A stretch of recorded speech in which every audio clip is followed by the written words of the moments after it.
This one was a special one. It was being sold by Charlotte Housing, so only those with income totals under a certain amount were eligible to purchase this property. There was also a limit for what the property could be used for. Fortunately, our plans of living in it while doing Airbnb was an approved activity. So we scheduled a tour and went in. When we arrived, there was already a big problem that we hadn't considered: parking. There was only one strip for parking. You could get 2 cars into the strip leading into the garage, which included one of those 2 vehicles being in the garage itself. This really didn't fit with our plans, since the whole point of the garage was to turn into an Airbnb suite. And there was another problem that pictures can't reveal. The home was sandwiched between 2 busy streets, which meant noise from traffic. This was another big issue, since we want ourselves and our guests to have a quiet night's rest. This place is also a good example of why you really need to check out the place instead of just purchasing it sight unseen.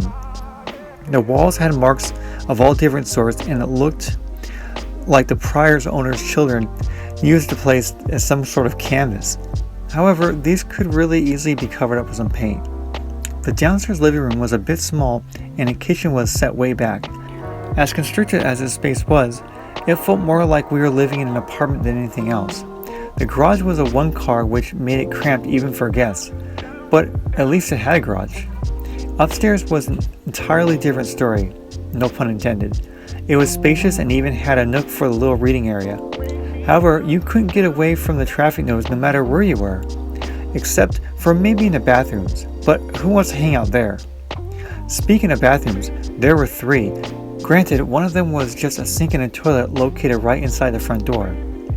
One other thing about this home that struck us as odd was how big the master bedroom's closet was. It was practically a whole other room. We definitely didn't have or needed enough clothes to utilize half that space.